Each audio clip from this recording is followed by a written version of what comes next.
아침이 되어 톰이 잠에서 깼을 때 그는 자신이 어디에 있는지 순간 헷갈렸다.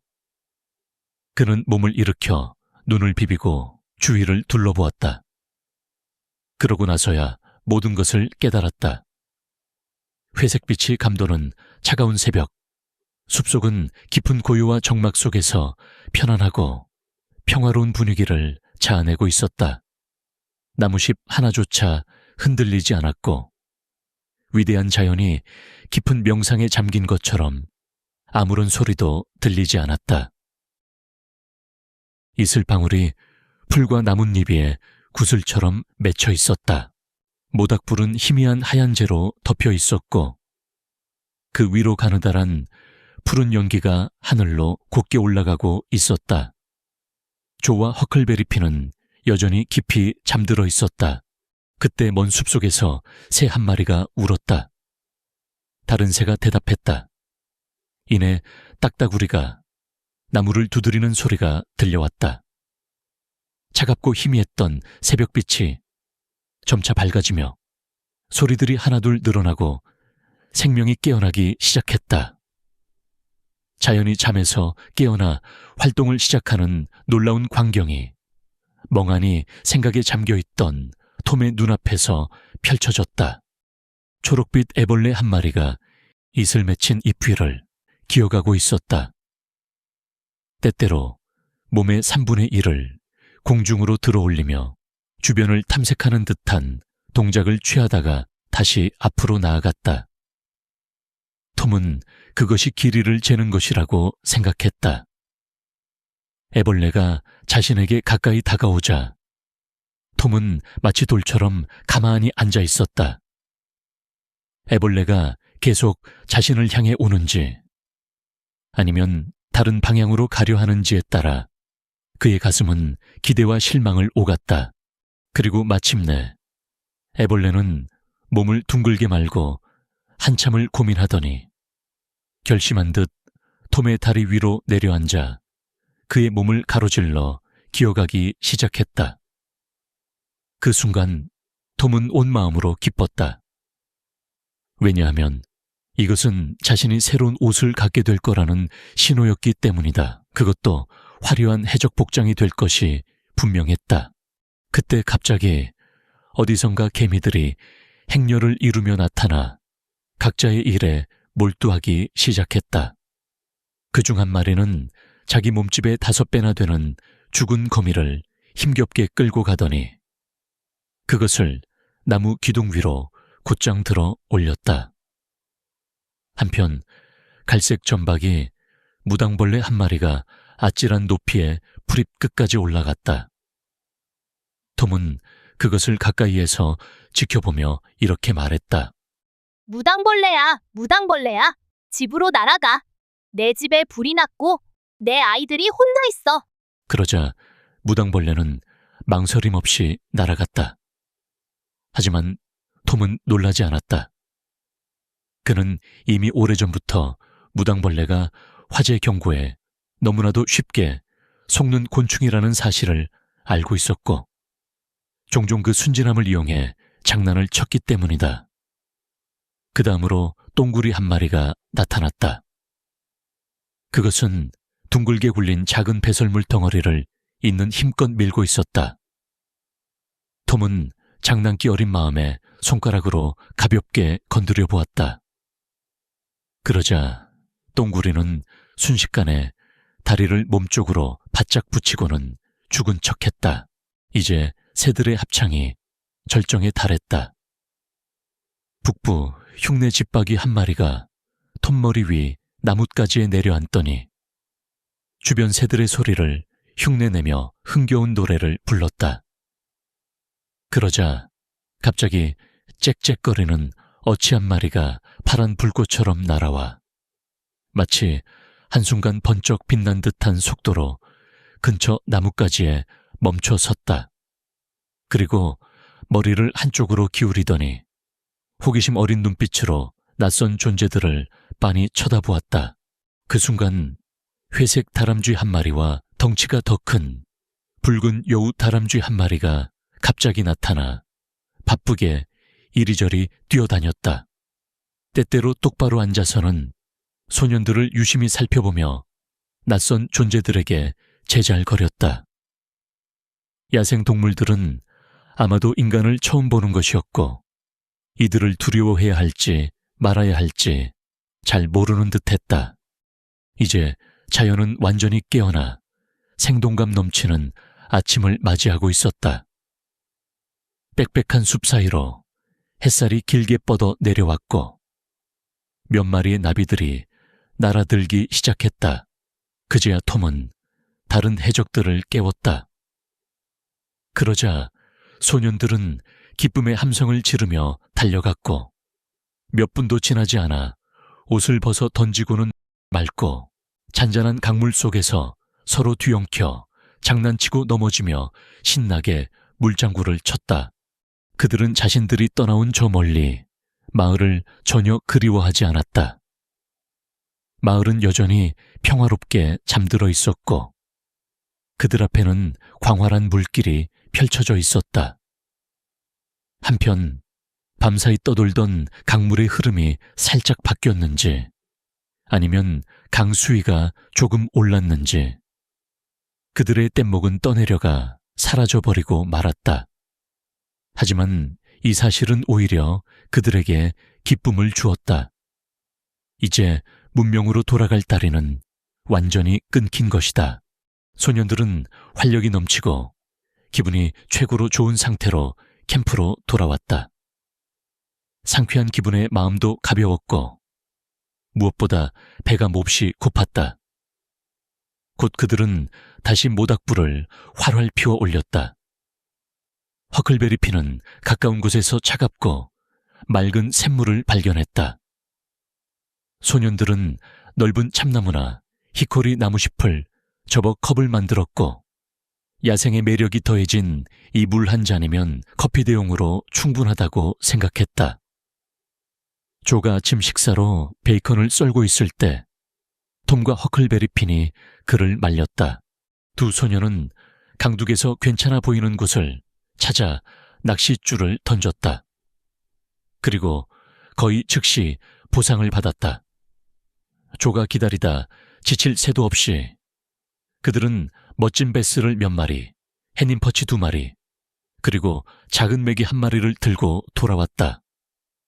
작은 가죽이 먹고도 남을 만큼의 식량이었다. 그들은 잡은 생선을 베이컨과 함께 튀겨 먹었고 놀라움을 감출 수 없었다. 이렇게 맛있는 생선은 처음이었다. 그들은 몰랐다. 민물고기는 잡자마자 바로 불에 올릴수록 맛이 좋아진다는 사실을. 또한 야외에서 자고 걷고 수영하고 배를 잔뜩 골린 뒤 먹는 음식은 그 자체로 최고의 소스가 된다는 사실도 깊이 생각하지 않았다. 아침 식사 후 그들은 나무 그늘 아래 드러누웠다. 허클베리 피는 한동안 담배를 피우며 여유를 즐겼고 이윽고 셋은 숲속 탐험에 나섰다.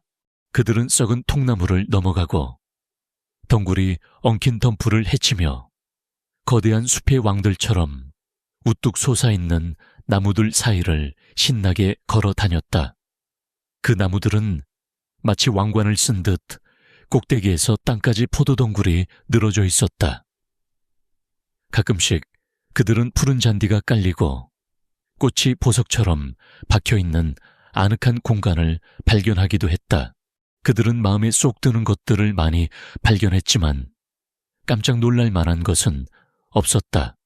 섬은 길이가 약 3마일, 너비는 4분의 1마일 정도였으며 가장 가까운 강둑과는 고작 200야드 너비의 좁은 물길 하나로만 분리되어 있다는 사실을 알게 되었다. 그들은 1시간에 한 번씩 수영을 즐겼다. 그러다 보니 캠프로 돌아왔을 때는 어느덧 오후 한가운데쯤이었다. 배가 너무 고파서 낚시를 할 여유도 없었다. 대신 차가운 햄을 배불리 먹은 후 그늘에 누워 이야기하기 시작했다. 하지만 대화는 금방 시들해졌다. 점점 말수가 줄어들다가 결국 완전히 끊겼다. 고요함, 숲을 감싸는 엄숙한 분위기, 그리고 외로움의 감각이 서서히 소년들의 기분을 짓누르기 시작했다. 그들은 생각에 잠겼다. 그리고 어딘지 모르게 애매한 그리움이 서서히 마음속을 파고들었다. 이 감정은 점점 형태를 갖추기 시작했다. 그것은 다름 아닌 집이 그리운 마음, 즉 향수병이었다. 심지어 붉은 손에 핀 허클베리, 핀조차 자신이 자던 문간이나 빈 되주리를 떠올리고 있었다. 그러나 그들 모두 자기 연약함을 부끄러워했다. 아무도 먼저 그 기분을 입 밖에 낼 용기가 없었다. 그때부터 소년들은 멀리서 어딘가 묘한 소리가 들려오고 있다는 사실을 희미하게 인식하고 있었다. 마치 벽시계의 째까기는 소리를 듣고도 명확하게 의식하지 못하는 것처럼. 하지만 이제 그 수수께끼 같은 소리는 점점 더 뚜렷해졌고 그들의 귀에 강하게 와닿기 시작했다. 소년들은 깜짝 놀라 서로를 바라보았고 곧 모두가 귀를 기울이는 자세를 취했다. 긴 정적이 흘렀다. 깊고 무거운 침묵 속에서 멀리서 둔탁하고 낮은 폭음이 흘러왔다. 저게 뭐지? 조가 숨죽인 목소리로 말했다. 모르겠어. 톰이 속삭였다. 천둥은 아닌 것 같은데. 허크베리 핀이 경외감 어린 목소리로 말했다. 천둥이라면. 쉿! 들어봐, 말하지 마. 톰이 말을 끊었다. 그들은 마치 한 세기 같은 긴 시간 동안 조용히 기다렸다. 그리고 다시 한번 둔탁하고 무거운 폭음이 그 장엄한 정막을 흔들었다. 우리 가서 확인해보자. 소년들은 벌떡 일어나 마을이 있는 방향의 강가로 서둘러 달려갔다. 강둑에 도착하자 덤불을 헤치고 몸을 숨긴 채 물 위를 내다보았다. 마을에서 1마일 아래쪽 강가에 작은 증기 페리보트가 떠 있었다. 그녀는 물살을 따라 천천히 떠내려가고 있었다. 그 넓은 갑판에는 사람들이 가득 몰려 있었다. 페리보트 주변에는 작은 보트들이 여러 대 떠다니고 있었고 그중 몇몇은 강물에 떠밀려가고 있었다. 하지만 보트 안의 사람들이 무엇을 하고 있는지 소년들은 제대로 알아볼 수 없었다. 그때 페리보트 한쪽에서 거대한 흰 연기 기둥이 폭발하듯 솟아올랐다. 그 연기는 천천히 퍼지며 느릿한 구름처럼 하늘로 떠올랐다. 그리고 바로 그 순간 아까 들었던 바로 그 둔탁한 소리가 다시 한번 들려왔다. 이제 알겠어. 누군가 물에 빠져 죽은 거야. 맞아. 지난 여름에도 빌터너가 익사했을 때 저랬어. 물 위에서 대포를 쏘면 익사한 사람이 떠오른다고 하더라. 그리고 빵에 수은을 넣어서 강물에 띄우면 익사한 사람이 있는 곳에서 빵이 멈춘대. 응, 나도 그 이야기 들었어. 근데 왜 빵이 그런 일을 하지? 그건 빵 때문이 아니야.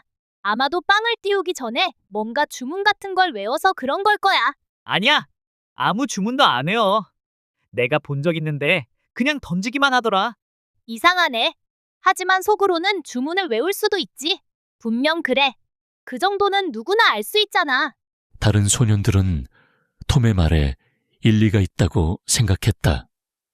아무런 마법도 배우지 못한 무식한 빵덩어리가 중요한 임무를 수행할 정도로 똑똑할 리 없다는 것이었다.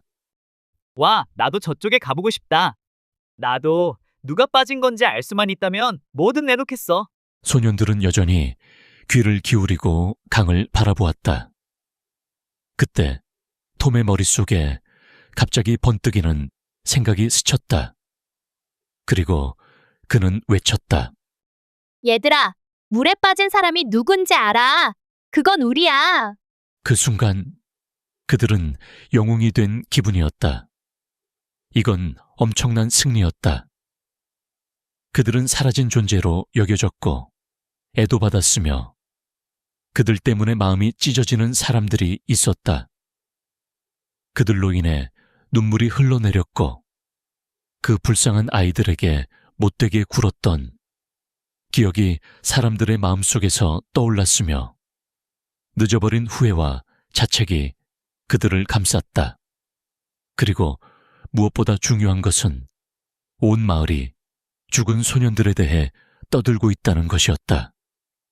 이 정도면 모든 아이들의 부러움을 한 몸에 받을 만했다. 해적이 되길 정말 잘했어. 해질 무렵 페리보트는 원래의 업무로 돌아갔고 작은 배들도 사라졌다.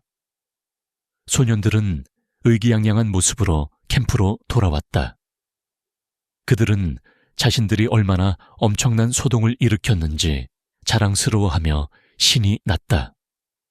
물고기를 잡아 저녁을 해먹고 나서는 마을 사람들이 자신들에 대해 뭐라고 떠들고 있을지 상상하며 한참 동안 수다를 떨었다. 그들은 마을 사람들이 자신들 때문에 얼마나 슬퍼하고 있을지 머릿속으로 그려보았고 그 장면이 너무도 기분 좋았다. 하지만 밤이 깊어지자 점차 말수가 줄어들었다.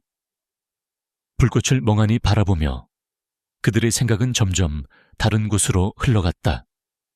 이제 더 이상 흥분도 설렘도 없었다.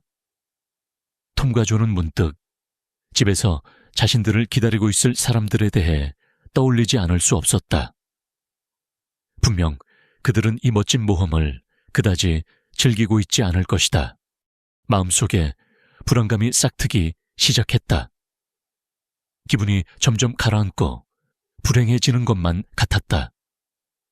무심코 한두 번 한숨이 새어나왔다.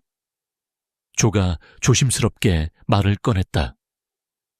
직접적으로 말하기는 어려웠는지 그는 돌려서 탐색하는 듯한 말투였다. 그 혹시 우리 다시 돌아가는 게 어때? 지금 당장 말고 나중에라도. 톰이 비웃으며 조를 쏘아보았다. 지금 뭐라고 했어? 허클베리핀은 아직 딱히 어떤 입장을 정하지 않았기에 톰 편에 서서 조를 놀렸다. 조는 금세 자신을 변명하기 시작했고 겁쟁이 같은 향수병 기운이 자신에게 묻어나지 않도록 재빨리 입을 닫았다. 이로써 반란은 완전히 진압되었다. 밤이 깊어지자 허클베리핀은 꾸벅꾸벅 졸기 시작하더니 곧 코를 골기 시작했다. 조도 그 뒤를 따랐다. 톰은 팔꿈치를 꿰고 한동안 가만히 두어 두 친구를 주의 깊게 바라보았다. 그리고 마침내 조심스럽게 무릎을 꿇고 일어나 캠프파이어의 깜빡이는 불빛이 비치는 풀숲 사이를 뒤지기 시작했다. 그는 커다란 반원형의 얇고 하얀 플라타너스 나무 껍질을 몇 개 집어들고 살펴보았다. 그리고 마침내 마음에 드는 두 개를 골랐다. 그런 다음 그는 모닥불 옆에 무릎을 꿇고 앉아 고통스럽게 무언가를 써 내려갔다. 붉은색 연필로 각 나무 껍질에 글씨를 남겼다. 그중 하나는 돌돌 말아서 자신의 재킷 주머니에 넣었다. 그리고 나머지 하나는 조의 모자 안에 집어넣은 후 모자를 주인과 조금 떨어진 곳으로 옮겨 놓았다. 그리고 그는 조의 모자 속에 소년들에게 있어 가치를 매길 수 없을 정도로 소중한 보물들도 함께 넣어두었다. 그것들은 다음과 같았다. 하얀 분필 조각, 고무공 하나, 낚싯바늘 3개, 진짜 수정 구슬, 이라 불리는 구슬 하나, 이 모든 작업을 마친 후 톰은 나무들 사이를 발끝으로 조심스럽게 걸어 나갔다. 그리고 더 이상 소리 닿지 않는 곳까지 왔다고 느끼자마자 그는 모래톱을 향해 있는 힘껏 달리기 시작했다.